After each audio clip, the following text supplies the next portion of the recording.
sure where this is going to go today. Really just have a short message. And a lot of the things that have been said in the past 2 weeks have been very topical, very poignant because they're going on today. This is what's happening today. And, I just wanted to start out by reading a little excerpt from a newspaper in California, which is San Francisco area. Protesters in San Francisco on Friday toppled the statue of former President Grant, who led the Union Army during the Civil War in Golden Gate Park. San Francisco police said that there were approximately 400 people gathered there around 8 p.m. to take down the statue. Though no arrests were made, according to the NBC affiliate. Also torn down in the park on Friday were the statues of St. Junipero Serra and Francis Scott Key, who wrote the lyrics to the Star Spangled Banner. So there's a lot going on, and I found pictures of these. The Ulysses S. Grant statue destroyed and taken down. These other two, one of them may not really stand out as what is that? Christopher Columbus was toppled, different cities, all these different cities. This guy up here, Miguel de Cervantes, does that sound familiar? Don Quixote. Yeah. Exactly. So he wrote Don Quixote. So after they spray painted it, they took it down and destroyed the statue. He was actually a slave at one point in his life. So the point that I'm trying to make here is people are just destroying everything. They don't really know the history behind certain things, and this is why we have things pointing to our history, so that we can know our history, so that we're not destroying everything. And then, of course, George Washington, I'm sure that most everyone saw this statue where they created the flag and set it on fire on top of Washington. George Washington being the father of the nation, no one's perfect. There's always something that we can point to in each and everyone's life that, 100 years from now, we'll point back and say, well, those people that lived in the early 2000s, they were crazy for thinking this way. But it's man's standard. The problem with man's standard is constantly shifting.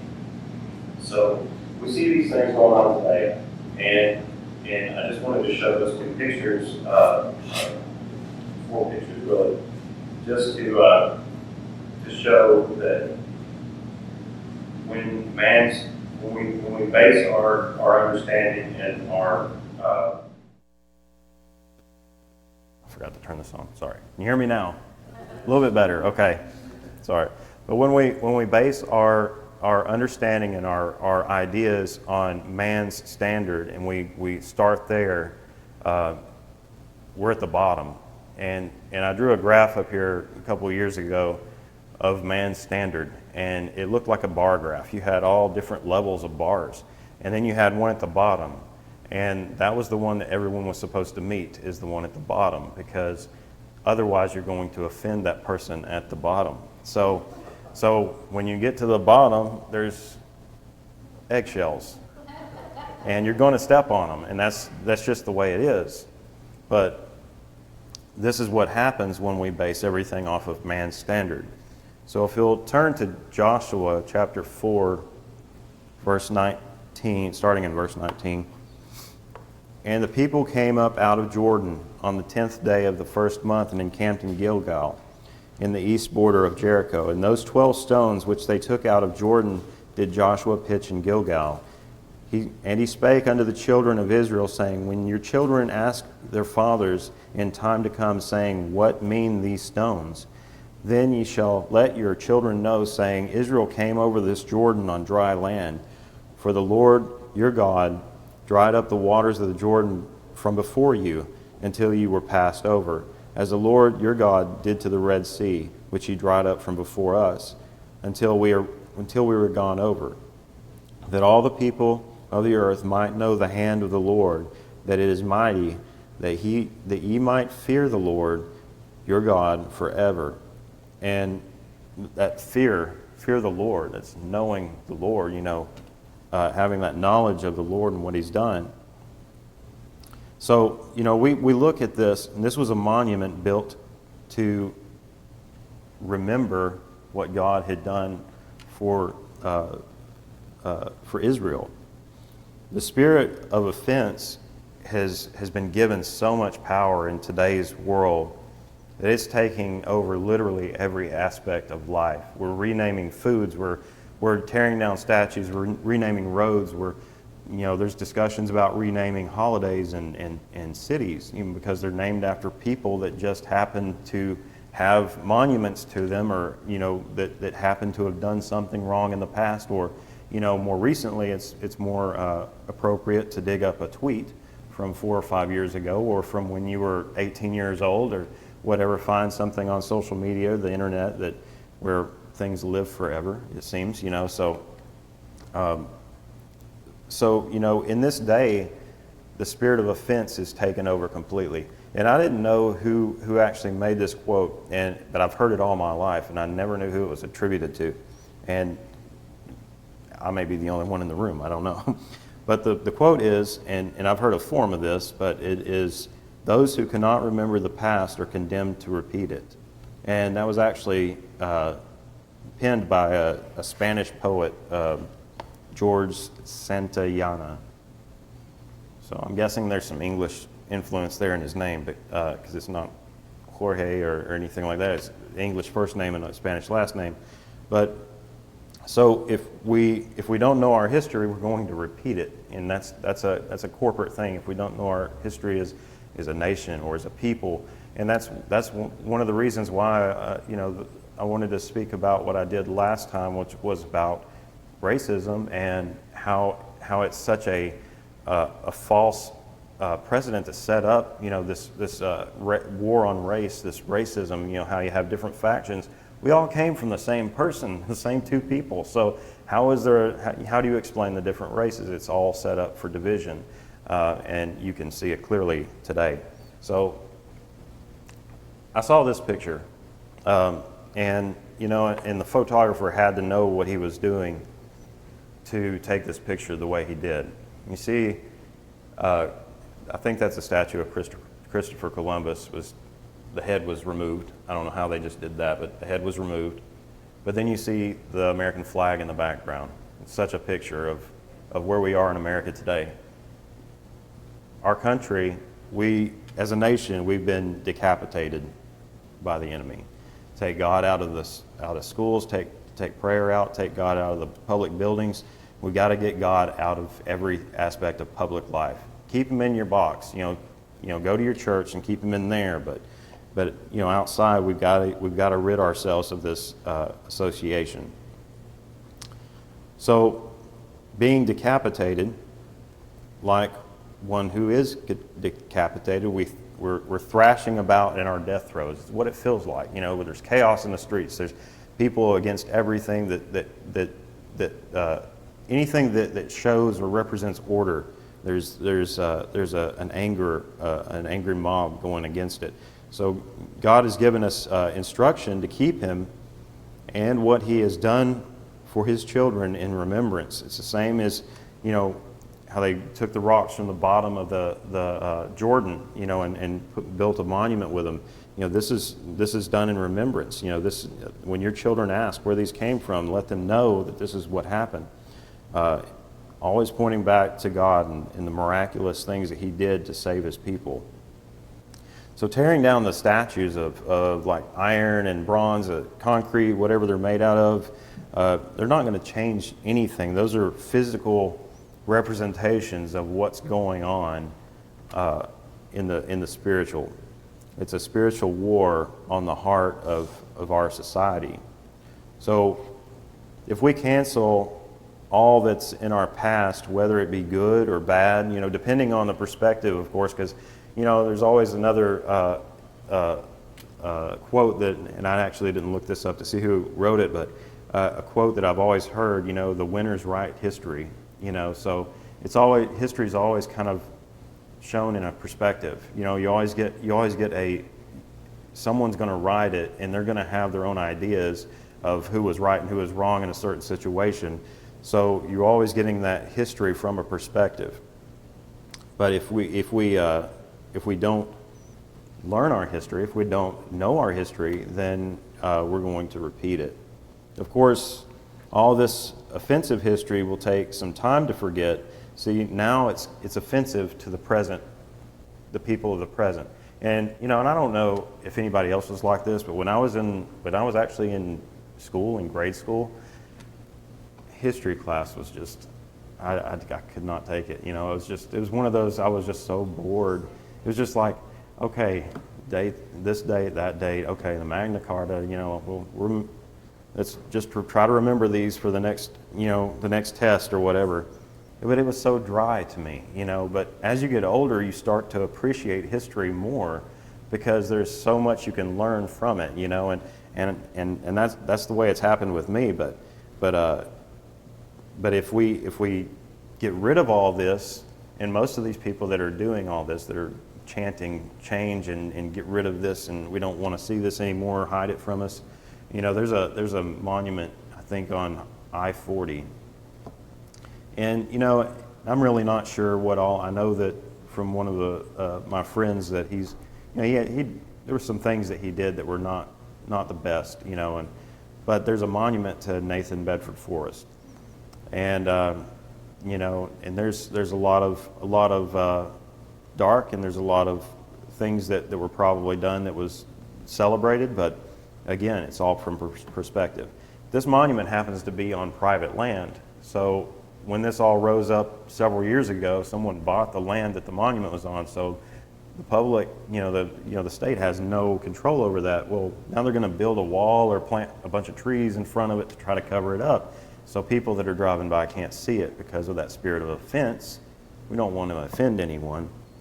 But to hide history, to hide these things that happen, good or bad, is just going to leave us uneducated about what we can do and what we shouldn't do as humankind or whatever. But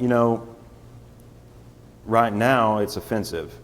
Future generations, they're just going to be ignorant of what happened, and that's the sad thing, because it takes a couple of generations after you start erasing history, then they forget everything and start repeating the same mistakes.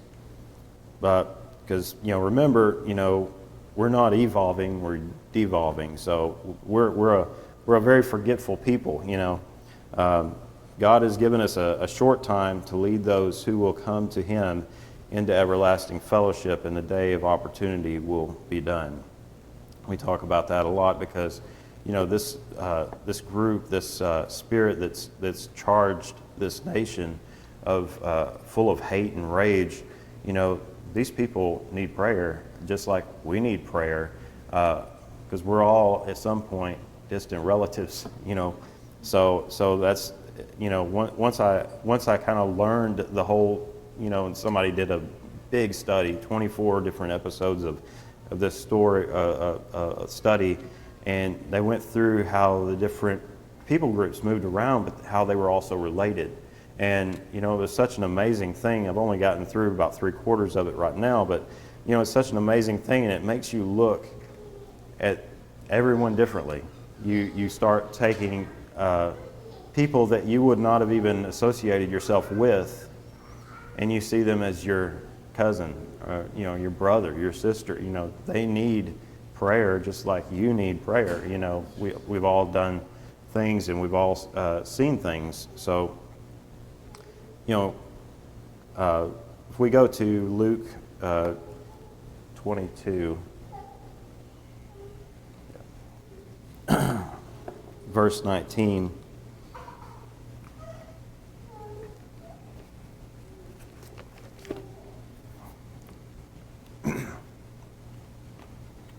And he took bread and gave thanks and brake it and gave it unto them, saying, This is my body which is given for you. This do in remembrance of me. Likewise also the cup after supper, saying, This cup is the New Testament in my blood, which is shed for you.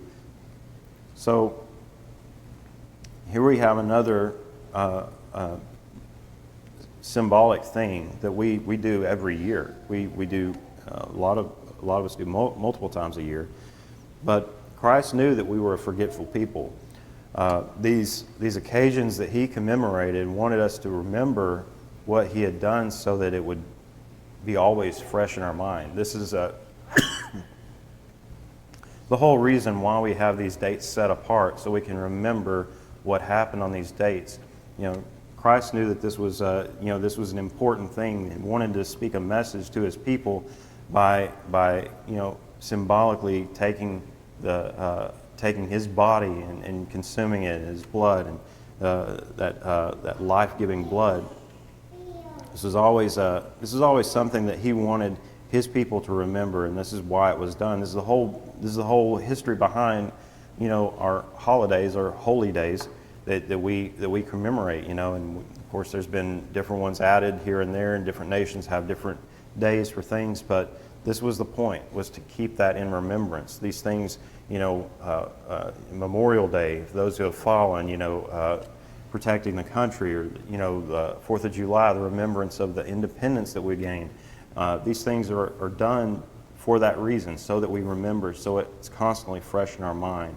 And arguably, we need to be doing this every day, in remembrance of our Savior, because every day he has given us life. So in Psalms, let's go to Psalms 103.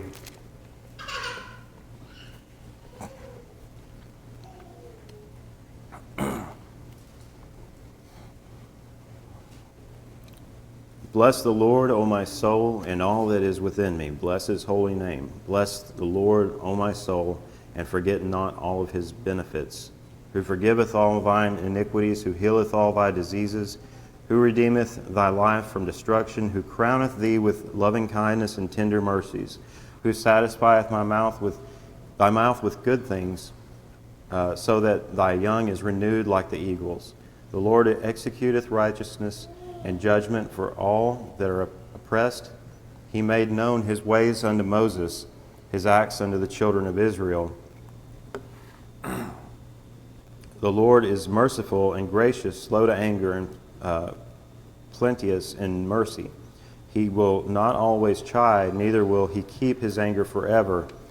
He hath not dealt with us after our sins, nor rewarded us according to our iniquities.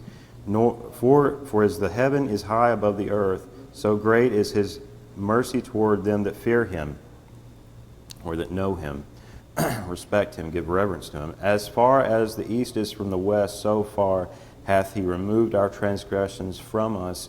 Like as a father pitieth his children, so the Lord pitieth them that fear him. For he knoweth our frame, he remembereth that we are dust. As for man, his days are as grass, as a flower of the field, so that he flourisheth.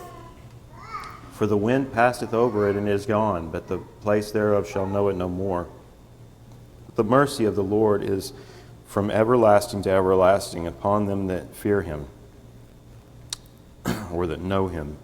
And his righteousness unto children's children, to such as keep his covenant, and to those that remember his commandments to do them. The Lord hath prepared his throne in the heavens, and his kingdom ruleth over all. Bless the Lord, ye his angels, that excel in strength, and do his commandments, hearkening unto the voice of his word. Bless ye the Lord, all ye his hosts, ye ministers of his that do his pleasure. Bless the Lord, all his works in all places of his dominion. Bless the Lord, O my soul.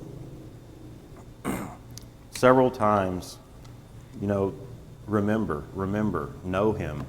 This is something that we need to do each and every day, because the enemy is running rampant over the world, and we can see it. It's been happening. It's not, there was a famous video from 1965, and I forget the preacher's name, but he was standing there telling how the enemy was going to take down the country. This was how he was going to take down society. And it plays out like a checklist, and like the last time, I spoke, I was naming off in Matthew 24, the nation shall rise against nation, which is not, wars between countries, but it's, nation as in ethnics, ethnic groups, rising against one another. Kingdom against kingdom, there's the country. And there shall be famines and pestilences and earthquakes in diverse places. All these are the beginning of sorrows.